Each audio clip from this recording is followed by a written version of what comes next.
তো আপনি কারুর ওপর কোনো এক্সপেকটেশন রেখেছেন, তাকে প্রচন্ড বিশ্বাস করেন এবং সে আপনাকে হঠাৎ করে মুরগি করলো, তাহলে আপনার কিরকম লাগবে?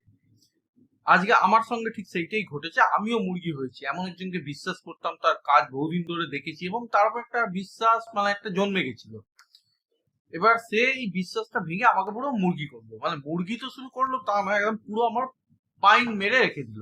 এবং আপনারা বা তোমরা যদি এই মুরগি না হতে চাও, তাহলে আজকের ভিডিও অবশ্যই দেখো। আমি মিঠুন, মিঠুন মুভি জাদু প্ল্যাটফর্মে। আজকের ভিডিও খুবই গুরুত্বপূর্ণ একটা ভিডিও, বলতে পারো তোমাদেরকে একটা অ্যালার্ট করে দেওয়ার মতো ভিডিও। তবে অবশ্যই একটা ছোট্ট আমি ডিসক্লেমার দেব, যারা বায়াসড কথাবার্তা শুনতে পছন্দ করো বা যারা একদম অন্ধ দেবদার ভক্ত, তারা প্লিজ এই ভিডিওটা দেখো না, স্কিপ করে যাও।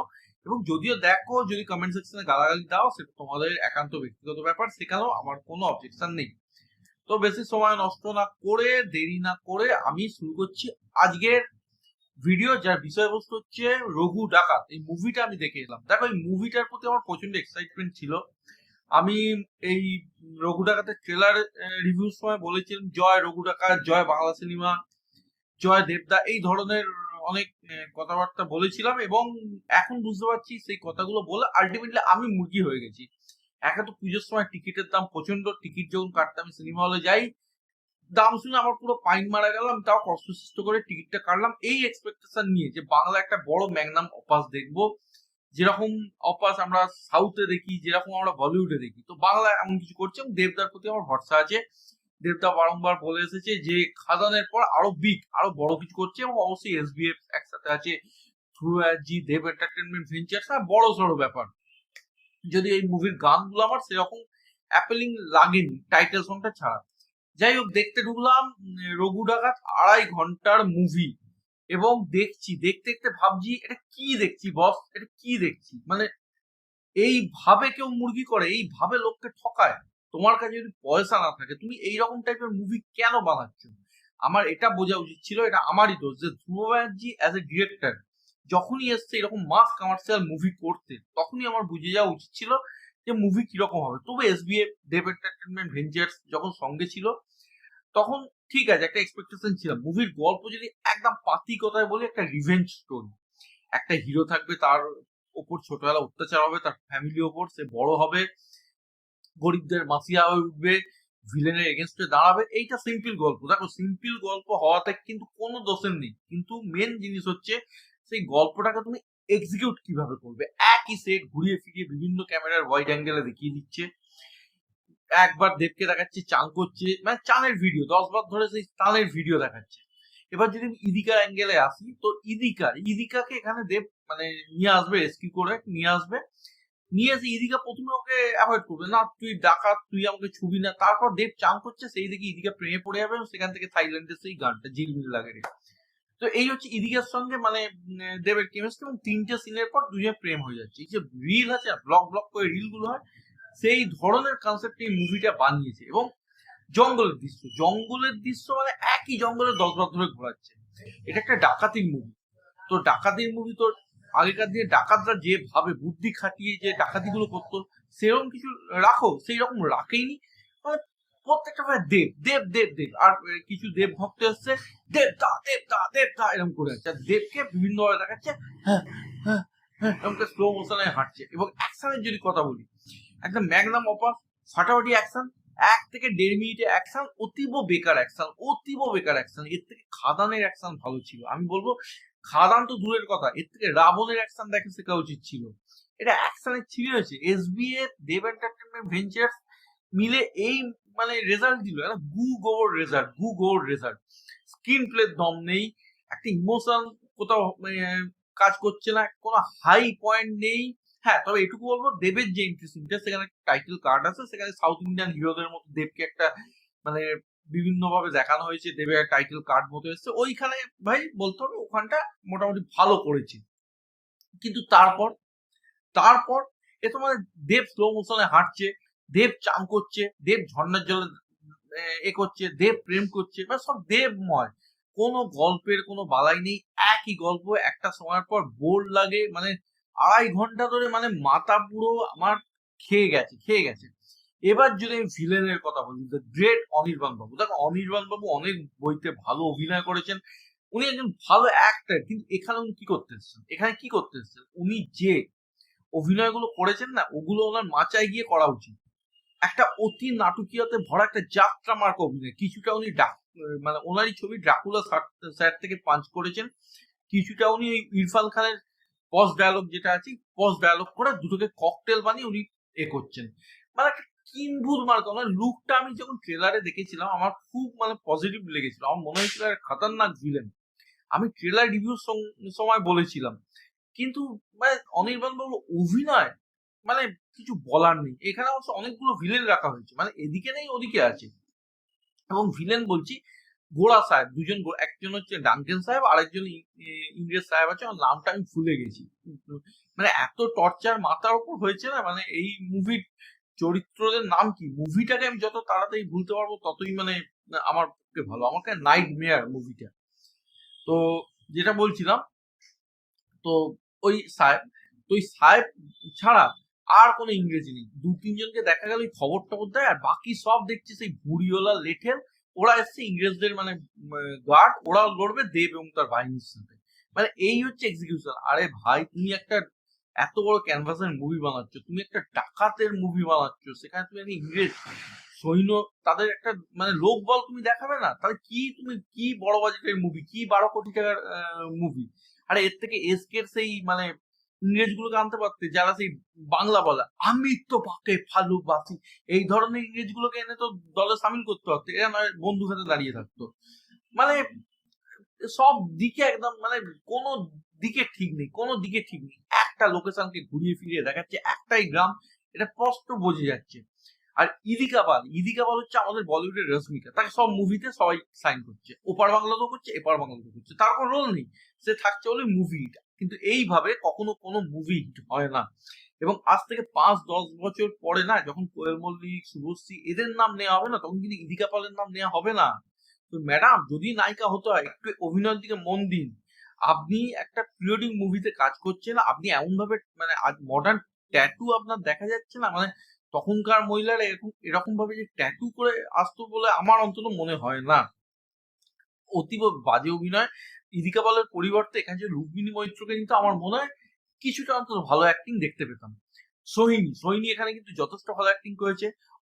ওমের একটা গেস্ট অ্যাপিয়ারেন্স, তার একটা চমক আছে, সে খুনটুন করে, তা এই বেশি আমি কিছু বলবো না, স্পয়লার হয়ে যাবে। ওম কিন্তু এখানে কম্পারেটিভলি ভালো অভিনয় করেছে। রূপা গাঙ্গুলি ঠিকঠাক, মানে রূপা গাঙ্গুলির এর আগে প্রচুর ভালো অভিনয় দেখেছি, এটা কিছুই নয়। তো মোটামুটি আর দেবলীনা কুমারী আছে, দেবলীনা কুমারী ঠিকঠাক। তো মানে কিছু করার নেই দেবলীনার। তো এছাড়া মানে আমার তো অভিনয়ের ডিপার্টমেন্টে কারোর কিছু মনে পড়ছে। আর দেব ভালো অভিনয় এর আগে প্রচুর দেখেছি, কিন্তু এখানে মেগাস্টারের মানে অরা অ্যাকশন করছে দেব, এরকম ভাবে মেগাস্টার অ্যাকশন করছে, এরকম ভাবে মানে এইটা আমাদের মেগাস্টারের অ্যাকশনের মানে ধরন। তো দেব এখানে পুরোপুরি আমাকে মানে হতাশ করেছে। এই যদি মানে বিগ স্কেল মুভি হয়, এই যদি গেম চেঞ্জার মুভি হয়, তো দরকার নেই, সিরিয়ালে ফিরে এসো। আর ধ্রুব ব্যানার্জি স্যার, আপনি গোয়েন্দা মুভি করেন, সেইখানে স্থির থাকুন, আর মাস কমার্শিয়াল মুভি আপনার করার দরকার নেই। এটাকে অনেকে তো বলছিল যে বাংলার বাহুবলী, মানে এস রাজামৌলি যদি দেখে না, ভাববে কি কুক্ষণ আমি বাহুবলী বানিয়েছি। সবাই চাইছে বাহুবলী হতে, সবাই চাইছে। আরে বাহুবলী দূরের কথা, সাইরা নরসিমা রেড্ডি বানিয়ে তো দেখা বস। তো একটা ভালো টাইটেল কার্ড দিলে ব্যাস, তারপরে কিচ্ছু নেই।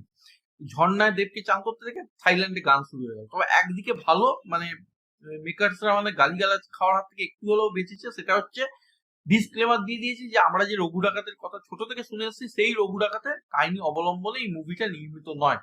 এইটা একটা দেখিয়ে দিয়েছে, মানে এটা পুরোপুরি কাল্পনিক একটা ঘটনা। তো কাল্পনিক ঘটনা, তাহলে সেই সময়টাকে ধরার তোমার দরকার কি? সেই সময় ধরতে গেলে যে বাজেট, যে স্কেলটা দরকার, সেটা যখন তোমাদের নেই, তাহলে একটা এখনকার মডার্ন সময়তে গল্পটা দেখাও না। মানে এটা কি রকম হয়ে গেছে, ধনে পাতার ক্যাশ মেমো নেওয়ার মতো। ওদের নেই চাম, হরে কৃষ্ণ নাম, তোমার বাজেটে নেই, তুমি একটা লোকেশনে ঘুরপাক খাচ্ছ, তুমি বারবার মানে ক্যামেরাটাকে এদিক ওদিক করে দেখিয়ে দিচ্ছ, 10 বার ধরে দেবের চান করার দৃশ্য দেখাচ্ছ, আর তুমি বানাচ্ছ পিরিয়ডিক মুভি। আরে পিরিয়ডিক মুভি আশুতোষ গোয়ারিকর যোধা আকবর বানানোর পর যখন পানিপথ বানিয়েছিল, ফ্লপ খেয়ে গেছিল। Periodic movie is not a cup of সত্যি সেটা বানাতে গেলে না ঢং লাগে, সেটা বানাতে গেলে স্কেল লাগে, ভিজন লাগে। ওই 6 মাস 7 মাসের মধ্যে একটা পিরিয়ডিক মুভি এনে আমি দাঁড় করিয়ে দিলাম সেটা নয়। আচ্ছা, নীল চাষ, নীল চাষ নিয়ে মানে কি বলবো, এখানে নীল চাষ কিভাবে হয় মানে সেইগুলো তো দেখানো উচিত। এখানে অনির্বাণ পুরো নীল মেখে বাথটবের মধ্যে বসে আছে, এই হচ্ছে নীল, মানে নীল চাষের কনসেপ্ট। মানে তখন যে নীল চাষির উপর অত্যাচার হতো, নীল বিদ্রোহ, এই ব্যাপারগুলো বোঝাবার জন্য এইটুকু সিগনিফিকেশন।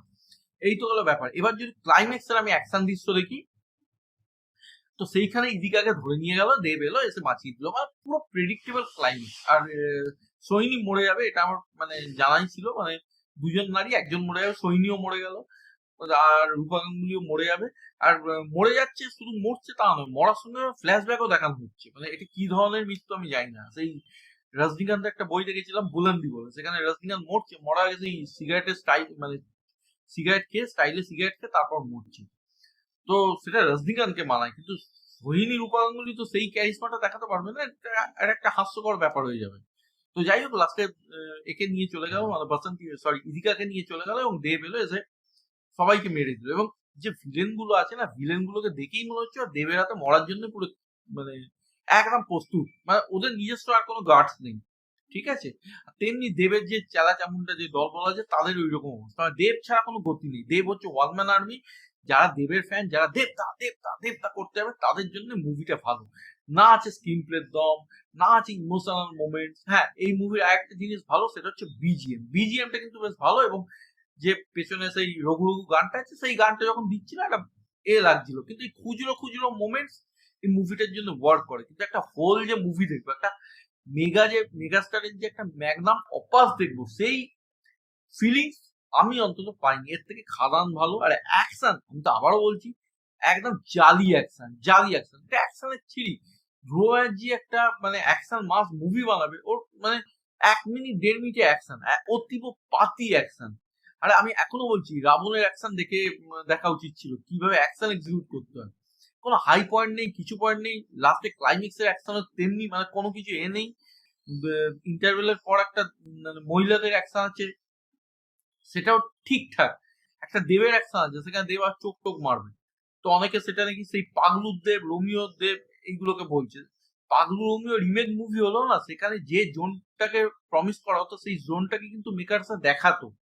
এখানে মাস কমার্শিয়াল মুভি দেখে দেবের অ্যাডভার্টাইজমেন্ট, চানের দৃশ্য, তারপরে অনির্বাণের ক্যারিকেচার, এই জিনিস অন্তত করতো না। তো আমি অন্তত এক্সপেক্ট করেছিলাম যে একটা ভালো কমার্শিয়াল মুভি দেখবো, একটা মানে মানে ডাকাতির উপর একটা গল্প মুভি দেখবো। তো বস, আমি একদমই হতাশ, একদমই হতাশ, মানে টোটালি মুরগি হয়েছি। দেবের থেকে আমি এই জিনিসটা এক্সপেক্ট করিনি, যেখানে ক্রিয়েটিভ ডিপার্টমেন্টে দেব ইনভলভ আছে। আমি অন্তত এটা আশা করেছিলাম যে দেব যখন ইনভলভ আছে তখন কিছু ভালো জিনিস দেখবো, কিছু ডেলিভার অন্তত করবে, কন্টেন্ট নিয়ে আসবে। আমি জানি এই মুভিটা ব্লকবাস্টার হবে, আমি জানি এরপরে হয়তো আবার একটা পিরিয়ডিক মুভি এসবিএ ধ্রুব ব্যানার্জি দেব মিলে বানাবার চেষ্টা করবে। এর আগে আমাদের গোলন্দাজ করেছিল, গোলন্দাজ তাও ভালো, কিন্তু বাঘা যতীন আমাদের কি করেছিল, ট্রিপল আর থেকে সেই ভিএফএক্স টিম আনা হয়েছিল, বাঘের দৃশ্য, বাঘের দৃশ্য কোথাও ঘোবা, সেই রকমই জিনিস এখানে হলো মুরগি। ওই মানে অতীব পাতি, অতীব খাজা অ্যাকশন, ওই দেবের বডি, দেবের লুক, এই সমস্ত জিনিস। আর দেব অ্যাকশন দিচ্ছে, আর অনির্বাণের যে অ্যাকশন, ওরে বাপ রে বাপ, লাস্টে এসে সেই অনির্বাণের ছুরি কি চাল, মানে অনির্বাণ এমভাবে এমভাবে এমভাবে কিভাবে চালাচ্ছে, মানে ভাই, মানে অনির্বাণকে বলবো তুমি যদি ভালো ভিলেনের রোল করো তাহলে আগে অত সোজা নয়, জিনিসগুলোকে শেখো, জিনিসগুলো সিদ্ধহস্ত করো।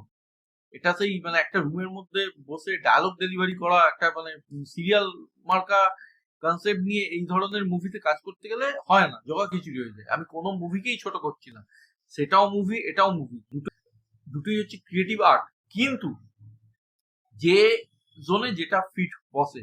আর ধ্রুব ব্যানার্জি, প্লিজ, আপনি এই ধরনের মাস মুভি আর করতে চাইবেন না।